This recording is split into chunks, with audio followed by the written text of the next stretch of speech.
Chelsea in the Corner, episode 53.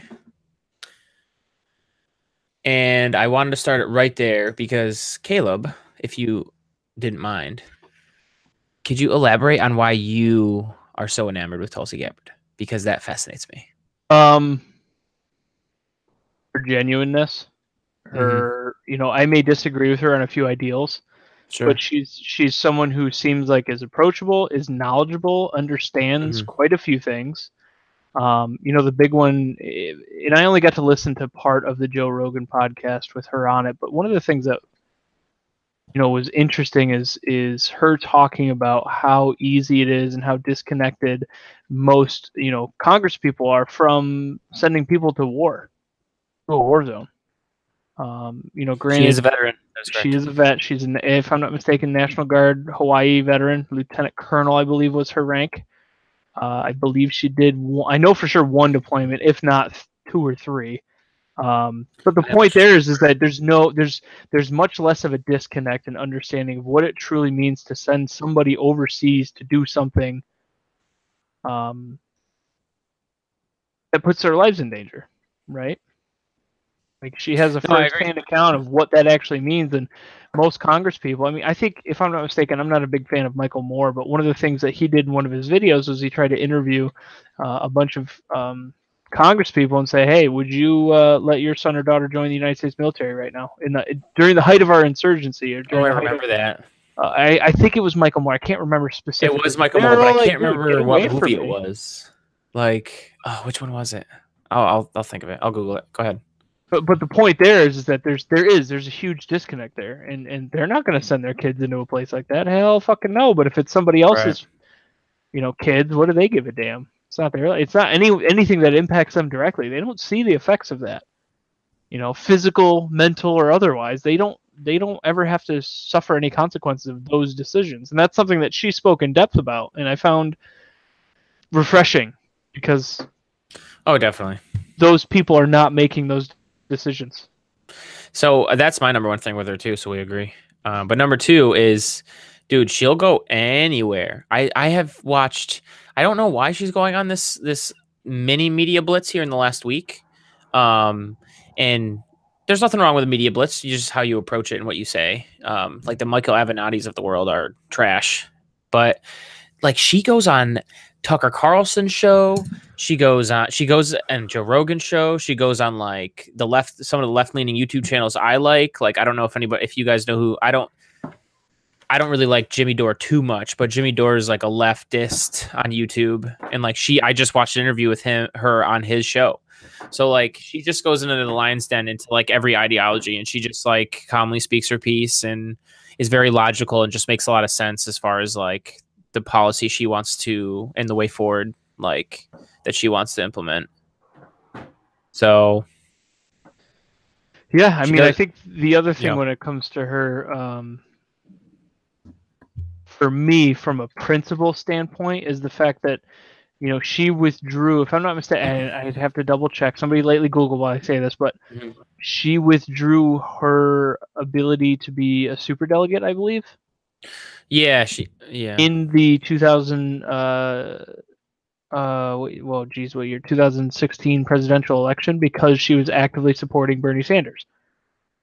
How many other people could see the conflict of interest there and actually be like, nope, I should not be in this position, because of what I'm doing and because of what I support, and I'm going to do the right thing. Her wiki says she was a vice chair of the Democratic National Committee when she resigned to endorse Senator Bernie Sanders for the 2016 Democratic presidential nomination. So I'm a little bit off there, but the point she was on the DNC committee. Is she's recognizing the conflict of interest, and she's doing the appropriate thing, which to me, when it comes to being a president, I want somebody who understands conflict and when it's appropriate to step down and let other people make those decisions. Oh, you want an ethical politician? Is that what you're saying? I do. Unfortunately, this is the only example that I can. The bar so high. This is the only example I can pull that says, "Hey, yeah, I would vote for this person 100%." So for me, those are the most important things to me. So, which is why I strongly believe that if the Democrats are going to run a female president, not this next one against Trump, but the one where we're back to even keel. Was that 2022? What's that one? What do you mean back to even keel? Where you're not running against an incumbent for presidency. Oh, yeah, 2024. 2024, sorry. That one, I think that's where she needs to be aiming, bro. I'm calling my shot right now. 2024, she's running for president. She might not get the nomination, but she's a good candidate. And I think right now it's a coin flip. But the Democrat could win in 2020, and then you would have an incumbent in 2024. But sure. I am not of the mindset of some people who are a minority. Let's not get it wrong. I think most people aren't crazies. But there's definitely a minority of people that are like, there's no way Trump will win in 20. Anybody that says that he can't win is dumb. So I think it's like a coin flip right now. Sure, but my point is that watch the polls get better for him when he gets closer to the election, just like it did for Obama in 2012. When it comes to the incumbent running, typically speaking, you're a large underdog when you're an incumbent, and not many people run again. You're an underdog if you're an incumbent? No, if you're running against, you're a huge underdog to begin with. That still holds true, but even this year's midterms, it's looking like that's starting to change a little. Not that it's still majority true. It's starting to change a little. And look, Donald Trump's president. Need I remind anybody? I think right now people are more motivated to vote for insurgent candidates and less inclined to vote for like the same. I think a lot of people are. I mean, tribalism is still higher than that as an insurgent candidate. Yeah, that's tribalism, tough, right? Mm-hmm. A lot of people still look at him that way. Yeah, no, I take that back. Tribalism is still the number one thing because it is. Yeah. What I'm saying though specifically is that if I were the DNC, if I were. Well, again, I really can't speak for them. But because I support this candidate, I think the best thing for her, in order to be able to be president one day, hopefully, would be to run against a non-incumbent in either 2024 or 2028. Mm-hmm. Because I think that this is the person that you want to be the first female president. You want this type of person. I just want the right president. I don't care what they are or who they are. Sure, but Caleb's, I think he was talking in context. No, but I know Hillary was riding that wave. 100%. That's what I'm first talking about. Female president. But I can't. But I got to emphasize. You're right. I think you're right because like she's just even if she was the same way, but she was male. Great. Like she. Yes. You know, yeah. You know, I'm not, and I think. But my thing right now too is that who male. Checking off the same boxes as her. No, nobody, as far as I know. I would listen, as far as genuine politician, Bernie Sanders. Now, I think Bernie Sanders and her probably differ a little bit economically, but she's pretty left economically too, which is she's very progressive. The kicker for me is that she served in the United States military. That's the kicker for me. Yeah, and I'm biased. I will readily admit that I'm biased. And that's fine. No, and that's and nobody's gonna tell you like that's a bad kicker and that's awful. No, come on now. But yeah, I guess at that point it's just preference and again, I would challenge you. Okay, aside from Bernie, which for the most part, most people once they've tried to get a nomination, they don't try again. You're kind of tainted goods. Mm-hmm. You know, you get one shot realistically, right? Yeah, historically speaking, dude. Elections historically. So if that's the case, and we're considering that with Bernie, so outside of Bernie, who else are you pointing to? I'm not pointing to anybody else. Look, elections are fickle things, and we, we're on episode 53, so everybody is very clear and knows, or if they want to be clear, they can just listen and know my leanings. And I lean pretty left on a lot of things, and I did not vote for Hillary Clinton in 2016. Elections are fickle things, okay? If you don't motivate me, if you don't make me feel like something's going to change, and I feel like a lot of people feel that this way these days, like newness is better. So if it was Bernie versus Trump, I'm not going to sit here and say Bernie would have won. I don't know, but it would have been a different kind of like new versus new. So I think the Democrats would have had more of a chance. Not that they would have won, but they would have had more of a chance. So I just, I voted Libertarian. I totally disagree with libertarian economic policy wildly on all levels. And I still was like, nobody motivates me enough. And I didn't want to not vote. So you just write them in, dude. Yeah, like elections are fickle things, man. They are, which is why for me, if I'm strategizing, right, if I want Tulsi Gabbard to be, the president, these are the things that I think would need to happen, right? You're strategically putting yourself into certain positions to get more experience when it comes to foreign policy, when it comes to economic policy, when it comes to just being a household name, right? That's probably why you're going on the Joe Rogan podcast. Yeah. No, I agree. I could be completely wrong, though. I'm not a political strategist or anything like that. Well, millennials got to start voting anyways. So. And the last thing that I'll say, and I wanted to actually bring something up that Chad got a little fired up about with me earlier this week. But like, it stinks that I'm the kind of voter that would have definitely voted for Bernie if I had the opportunity to vote for him in any situation, whether it be primary or general. But in New York, if you're not a registered Democrat, guess where you can stick your thumb? Right. In the primary. So then I get to the general and I just get to do nothing. So that sucks. Yeah. So that's doo. And in Vermont, and because I've heard Bernie, I've watched a lot of what Bernie says and listened to the man over the years. I guess in Vermont they have open primaries, so you don't get to vote in both, obviously, but that day you get to like either vote. You ask for a Democratic or a Republican ballot, and I'm like, yo, baller, let's get it done. Like, all right. Anyways, so Chad, I posted something earlier this week. Sure. And you had a little bit of a fired up reaction. Oh, it might have been a while ago, but it was about a number of political parties. Do you remember, sir? Oh yeah, Do you remember? Yeah. In there, because you said. So what's? Yeah, I'm looking for it. Oh, here it is. So 6 bad news, Whigs. While 68% of Americans say the two major parties don't adequately represent the American people and desire a third party, a 20-year high, new research underscores why that pent-up demand doesn't coalesce around an actual third party. Namely, of those who crave a third party, 18 want one to the left of Democrats, 23 want one to the right of the Republicans, and 37% want it somewhere in the nebulous center. And good luck getting a coalition out of that spread. Oh, sure. There's no way you do. But that's not. Who cares? I don't understand why that has to be the takeaway. Because let's consider the alternative, which in this case would be the system we have. Like, all right, yeah, let's do something different.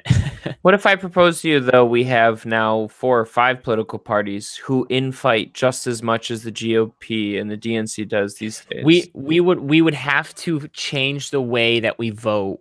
We might even have to take up a parliamentary kind of government if we wanted to do that, I feel like. Because it can be done, but it can't really be done in the system that we have. There is a 0% chance of any party, not a 0% chance, but a very low % chance of any party really ever gaining traction in American politics. And all the ones that even had any life over the years, like those ones like in the 1800s and stuff, like they just went away. And also another good point is Democrats used to be the party of the South and the party of racists. And then like that switched over time. So like, I feel like once you have 2 established political parties that are in power that are opposite, they're always going to shift to just continue with the trends, right? And like keep a voter base. Doesn't that, so it's really hard. Sure. Doesn't that represent, though, that maybe 2 parties do get more done because there's less changing of hands of power? Because I mean, so the majority opinion changes as the time goes on, and so does the party to survive. So you're still reduced to that 2 options, but it's never the same thing. You're just talking about 2 morphing parties that sway with the public interest. Because you look at a lot of European countries that have 4 or 5 political parties that have split minority representation in their parliament or whatever. And the government usually ends up having to build these coalitions where they have to sort of work with certain parties and try and get enough of a majority where everybody gets on board and they can actually have an agenda. Whereas with two parties, I mean, love it or hate it, you actually, every 8 years or so, like a party bats up to the plate and they have a chance to actually make a difference. You know? So, yeah, at face value, I feel like that feels ridiculous because in the other system, you have one of more than just two parties that can at any time come up to bat every 4 or 6 years. However, some countries that elect every 4. But now with the majority. 6. Now with the majority. No, but it's not like by definition you have 4 or 5 political parties. So, what is you're going to get 30% maybe, 25% of the vote maybe. A couple things. One, are you acting like most of the time they don't actually do form a coalition and have a majority government? Because that's not true. That's they usually form coalitions. Correct. And then a lot doesn't get done. Two, then you can respond. Sure. Two, what's your definition of getting things done? Right? Like we can look at societies that we have today, and there's many variables, but like, do you think that like we have gotten things done and are better off in whatever way than Sweden or Germany or, you know what I'm saying, or China? I think we're able to make bigger changes quicker as a result. I'm not sure if that's necessarily a good thing all the time, but I mean, you can't argue that there seems to be when the majority swings a certain way politically in this country, it does so for a good majority of the country, rather than 25 to maybe 30% of a country whose party is now in charge. You see what I'm saying? Yeah, but doesn't that still kind of happen? Like, so this is, I definitely hear what you're saying. I think that part of the thing, though, is that here in America, when there's that large of a swing and enough for a third party to be born almost, that's when, you know, I think it was Chad that was saying this, realistically, that just gets morphed or absorbed into whatever party is closest to that, right?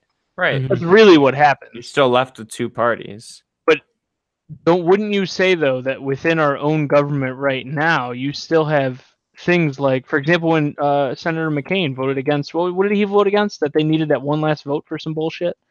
Like those coalitions to repeal Obamacare. Those coalitions still kind of exist on a different level. They're just not officially named. They do. Of course they do.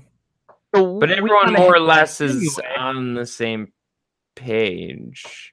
More so than if you have to work with, because now think you're working with two parties, and in each of those parties they have their own coalitions. It's you already have differing of opinion. You already have to do that now, though, right? I think it's just the same differing opinion.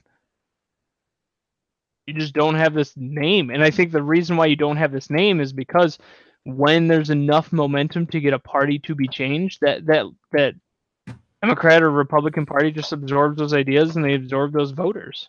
And honestly, Chad, you're allowed to respond once I say this, but consider this. Thanks for that permission, by the way. I don't... Wait, what's that? You're allowed to respond once I complete my... No, I want Chad... I said that because I don't want specifically Chad to respond. I'd like to know what he thinks of what I'm going to say. Sorry, I didn't mean any offense by that. But, yeah. Oh, dang. What was I going to say? Oh, it doesn't have to be as drastic as like a parliamentary system. Like there's got to be, there's definitely a way that we can adjust things and make them maybe not perfect, but more competitive and better. So consider this, a lot of states, and we have, you got to let it play out for years before you can really delve into the results and see if it's better. And that's still subjective. But the jungle primaries, like what if you had jungle primaries like a lot of states do, and you know, you encourage just one primary for everybody who wants to run. It doesn't matter if you're Democrat, Republican, third party, everybody's on the same primary. And then if you get 50% of the vote, you win outright. Or if nobody gets 50%, the top two go to a runoff, and then you elect between the top two. That might make a world of difference. Just that small change. That might do a lot of good here. It does definitely, because then you have people who are actually, you're going through that second round and you have people who are voting then for what they best like. So at least in that sense, like everybody gets forced into two camps, but it's done a bit better where smaller voices don't get. Well, then you don't even have to vote in the general.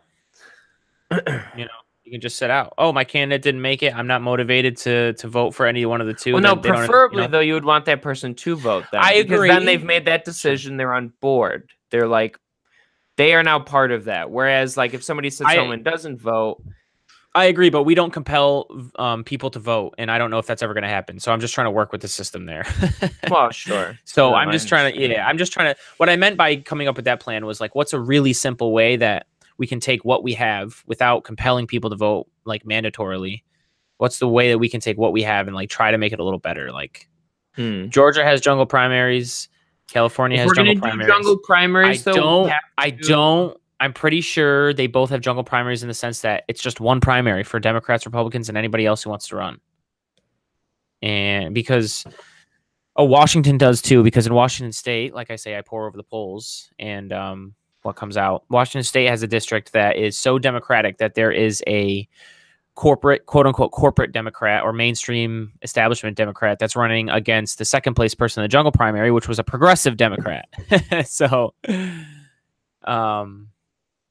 not that that would happen everywhere, but I would say that's happening a decent amount. Recently, Cuomo had to run against. Well, but that's different because that's in the Democratic primary. Right? Okay, like, sure. That would have been better if everybody could vote on one primary. Like they should have had all the Democrats that were running, all the Republicans, everybody who wants to make it to that general ballot. Like, don't you feel like that's a control thing put in place a bit by the parties themselves, though?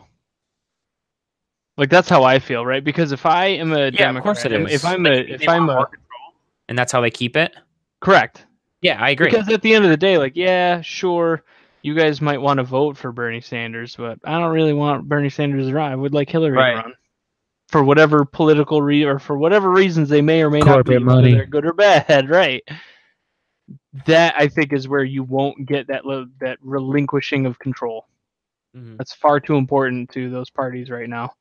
Yeah, and kind of dictate that a little bit. Mm-hmm. And I think that's why people were so salty and they were like kind of okay with Trump. Like, all right, well, Trump's running, but Trump's running not based on some super delegates that get to vote whichever way they damn well please. I just want to really say quickly, I 100% agree. And I look at the country the way it is now after 2 years of Trump and the amount of energy it took for him to barely win and the amount of energy it takes to shift politics or to shift decision-making against the establishment. And I wonder if we'll ever get to the internet helps, connectivity helps to expose, cheats and frauds. But I don't know if in our lifetime we'll ever get to a point where you can like truly have an open government. Like it's because and I include after 2 years of Trump because like there's a lot of things that I would have maybe not a lot, but there was a lot of populist things I would have told you that I was maybe like a little positive about with Trump, and after 2 years I'm not seeing that at all. So all this energy was spent to vote an outsider who had never been in government before. It was a true opportunity to have someone blow up the system, but I think looking back, this is my opinion. You may disagree once I'm done with this. Looking back, I think we chose someone to blow the system up in the wrong way, right? Not the good way. Yeah. And sure. But I also think I want to add before anybody says anything. At the end of the day, even blowing up the system in the wrong way was better than same old, because we're seeing a backlash of like new ideas. Oh, go ahead. I mean, that's a bit more of a conversation to get into, but I suppose I like change. Change is better than no change, but I don't know. Right. It's not always necessarily true. I mean, it seems to me that the real election, or at least what it should have been, was Bernie, who I see as somebody who would have challenged the establishment in a positive manner, or at least in a more of a progressive manner, obviously. Whereas Trump sort of touted that he would challenge that establishment. Right. He talked about, I'm spending my own money. I'm getting donations from people. Like, I don't need outside money influencing me. Correct. And he kind of just didn't follow through. So we're clearly we're hungry for that establishment change. But why are we, Chad? Because I'm going to press you a little bit here. You made it sound like sometimes the establishment is good and status quo is good. Oh, I mean, of course. If that may be the case, why is there this hunger? Like, well, because we are clearly getting fucked. I mean, okay, but expand upon that. What does that mean? We're still a really rich first world country, so people are happy enough. But we're getting to a point where people are getting fucked enough to where it's really a burden on them. I mean, Americans, the average American worker. Okay. I mean, we know for a fact American workers work like some of the most ridiculous hours. I mean, unless you're talking about, well, regardless, we're up there in first world countries in terms of how much we work versus how much we get paid. Right. In the era of worse and worse and worse. Era of big corporation, wages have been stagnant. Yeah. There's only so long you can treat everybody like a pile of shit before they start looking past their differences and start looking to just replace the people that have fucked them. And look, so it did not surprise me at all that Caleb posted that Tucker Carlson thing, because the first thing that I thought of when I saw that, well, maybe not the first thing, but one of the first things I thought of when I saw that Tucker Carlson thing was like, we've gone from like people maybe that aren't of a certain mindset dipping their toes in to a different kind of like attacky against a corporation mindset in 2016, and the result of that was Trump, and still nothing's really changing. So it's like seeping into even like, because Tucker Carlson's pretty right wing, come on, he is, and it's seeping into like even his stuff. Like, it's hard to ignore, especially when you did a really good job that Bernie did in framing the argument when he made that bill. He made that bill specifically to say, hey, look at Amazon. Look how rich this guy is. Look how rich the company is. And look at how taxpayers have to subsidize any part of the lifestyle of the workers is absolutely outrageous. And there's not many who's going to disagree with that, No, absolutely. So, I mean, I remember having a conversation with somebody in the run up to the election, the months before the run up to election, who was very pro-Trump. And of course, we had a conversation about why specifically he was pro-Trump. And we essentially just talked about the parallels between Trump and Bernie in terms of what they were talking about, in terms of what they were purported to have cared about, in terms of what they wanted to change. Big money influence, help for the middle-class American, help for the average American. Trump was talking about Medicare for all, essentially. He was quoted as saying that. Well, this is before the campaign. This was years ago, but he did talk about it years ago. During the campaign, abortion supporter. What? In the run up to the campaign, he talked about we're gonna do it's gonna be better than Obamacare, and it's gonna be cheaper, and everybody's gonna get healthcare. Okay, that sounds like single payer. He said that. Yeah, no, he said that in an interview with Mike Pence. I remember that specifically. And Mike Pence is probably squirming next to him, like, excuse me. But you're talking about, I think that's the interview I'm thinking of. I could be wrong there, but regardless, I was drawing the parallels between what Trump was talking about and what Bernie was talking about. So I don't know, dude. 2020. I think you'll be surprised. Be fascinating too. I went to. I don't know if I told you guys already. If I did, then slap me through the microphone. But I went to a rally for that like Democratic candidate that's trying to beat Chris Collins, who, by the way, is staying on the ballot. He's like Chris Collins, the dude that just got indicted for fraud, like trade fraud or whatever the heck, insider trading, is still going to be on the ballot. Anyways, he went to UB, and I get the emails from the UB Dems and the Repubs. So I got an email from the UB Dems that was like, hey, we're going to have Nate McMurray. And I'm like, sweet. So I went there, and he showed up a little bit late because he was at a rally, and his top aide was there before him answering questions. So I raised my hand and asked everyone can only get one. So I asked, since you guys are running in a district that is very Republican, like it is, it's like R plus 12, 13 or something like that, 15 maybe even.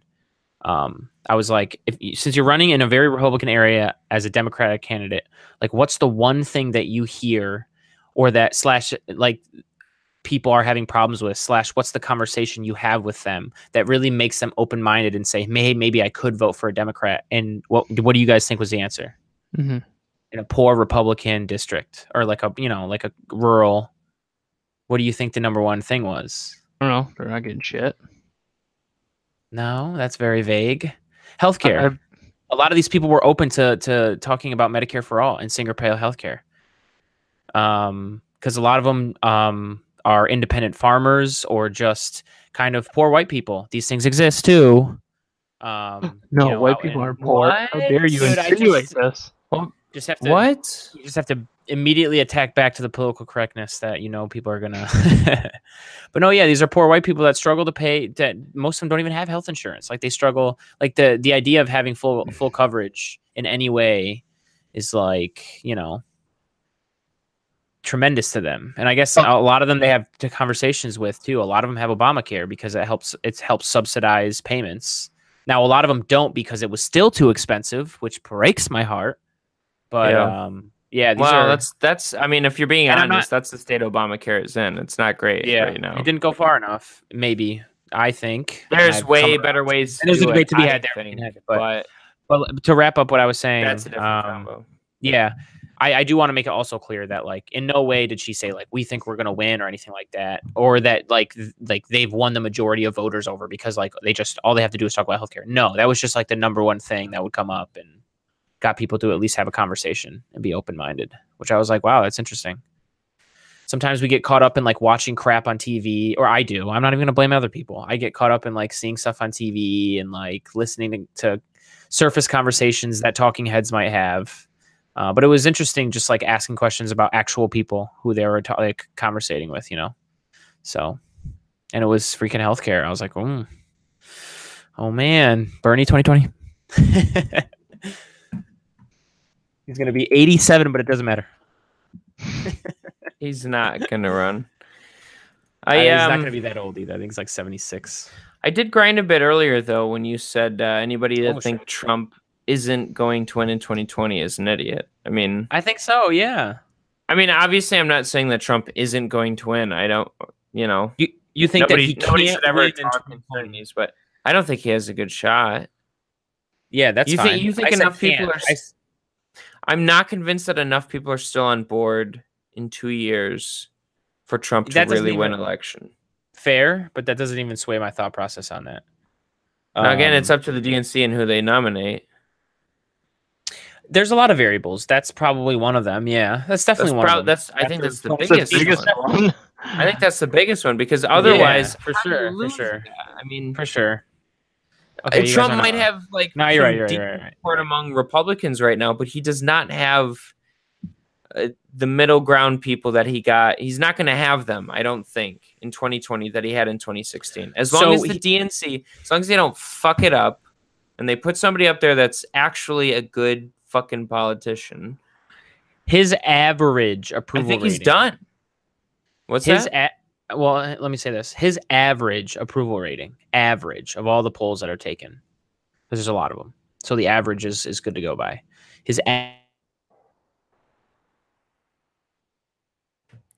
Hello? Caleb? Disappeared for a second. I cut out. Okay, I cut out. Oh, okay. I thought that was the average approval rating. So unprofessional. I unplugged my mic. Ooh, you get too fired up. Average. Well, I'm not even that fired up. His average, probably 2 months in, and from then on, has always been lower than Obama's average ever was. Right. But here's the kicker. Obama's average started out very high because he was more, at least not a normal president in skin color, obviously, but normal president in like how he carried himself and, how he spoke and how measured he was. And he was just like a normal Republican. So he went through the normal cycle of having high approval ratings at first because independents will give you a chance to be open-minded. And maybe even you won over a lot of them with, your stump speeches and your running. But over time, every normal president just ticks down. And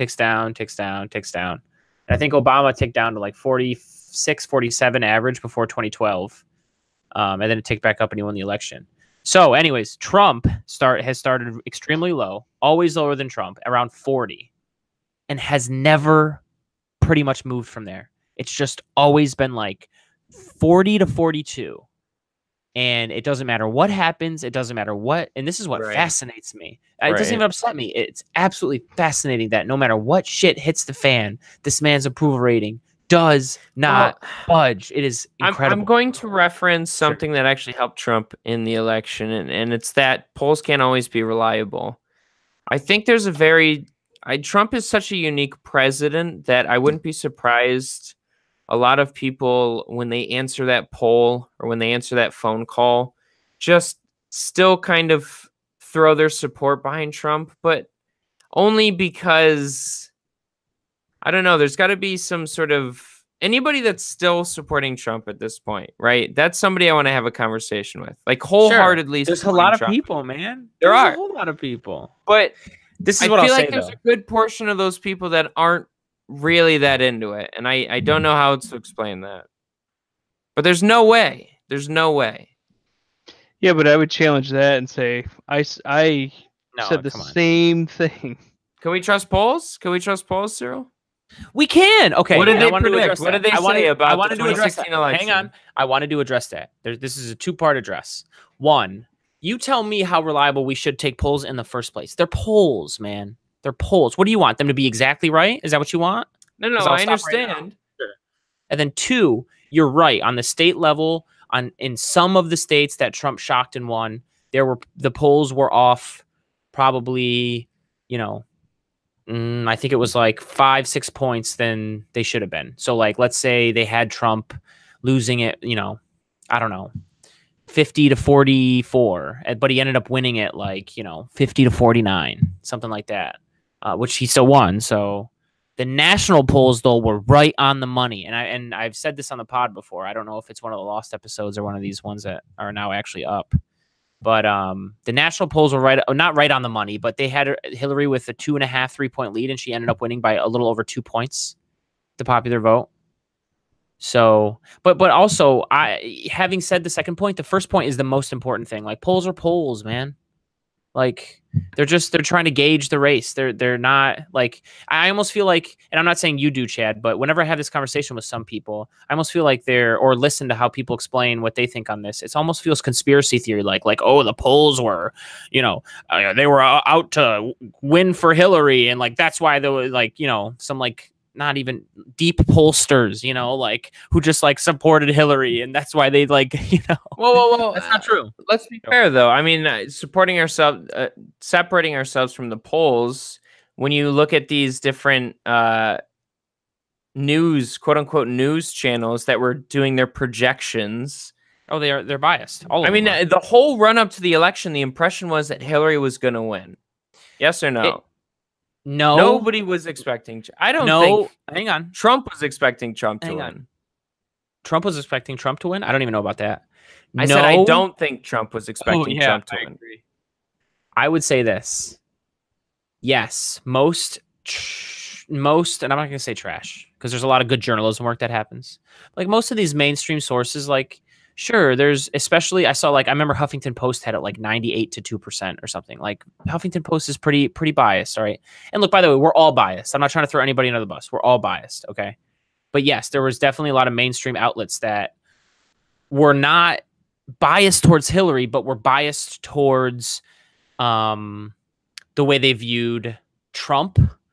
And they were biased because there's a rich history of politics in this country, and Trump upended that.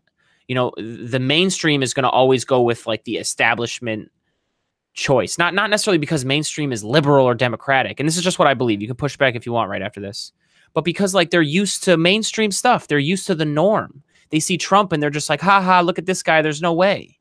Like, they sit on their damn high horse because, a lot of these talking heads don't actually talk to anybody. They just talk to their microphone, and they get people who they like listening. And then they get, positive feedback loops that just run forever. So I just think they were used to mainstream, and I don't this idea that like anybody wanted Hillary to win is like, I don't know. It doesn't feel right. Maybe HuffPost. I can't defend 98-2%. And then the last thing I wanted to say too was I kind of disagree I agree with what you're saying with what I just said, but I kind of disagree in the sense that like you got to make sure your source is a quality source.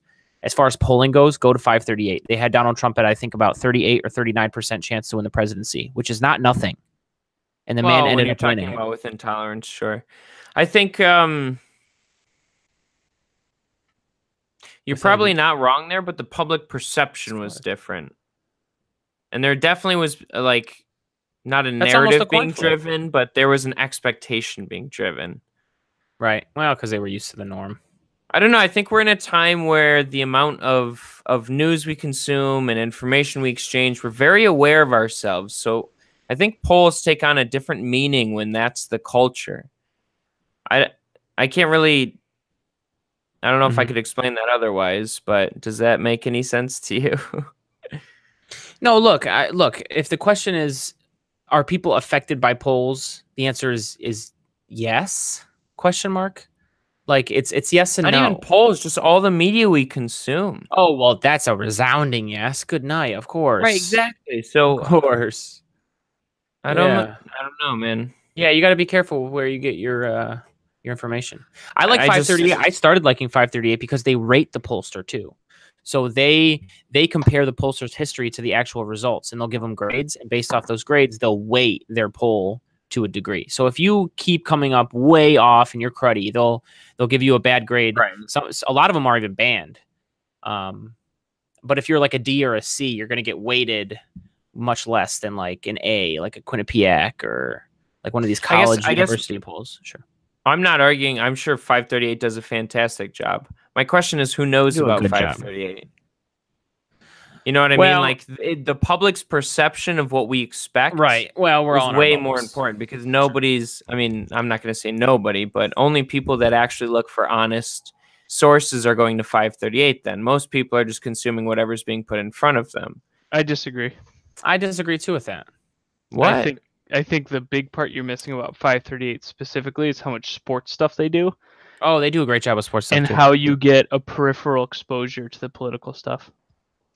Just throwing that in there. That's the one thing that is different about 538. I agree. And that reaches a good portion of So I agree, and I think how do you think voters? I agree, and I noticed that, and that's another reason why I like them. But I think I ended up there, son. I was looking at Buffalo's chances at winning. What percentage of the general election is my question, though? That's my point. There's clearly a bigger influence here, and it's general media. It's not 538. The nice thing about 538 is they just comment on the data. They don't actually comment on the politics. That's the nice thing. Well, I think Chad's point, what he's saying is numbers only. Yeah. Well, that's how it should be. If you're reporting polls, you should be number only. You shouldn't be biased. Yeah, no, they just talk about trends and yeah, I absolutely respect that. Right. My point is the general public is not on 538. The general public is consuming their media of choice. No, I know. It's setting those expectations. Dude, it's nuts. It'll be like I'll see a poll that's released and it'll be very favorable to a Democrat that maybe it was a high exposure race, right? That's really competitive and wasn't supposed to be competitive for the Democrat. And I'm like, oh wow, the Democrat's up 8 points in this poll, you know? And it's like 41 to 33. And I'm like, what's going, you know?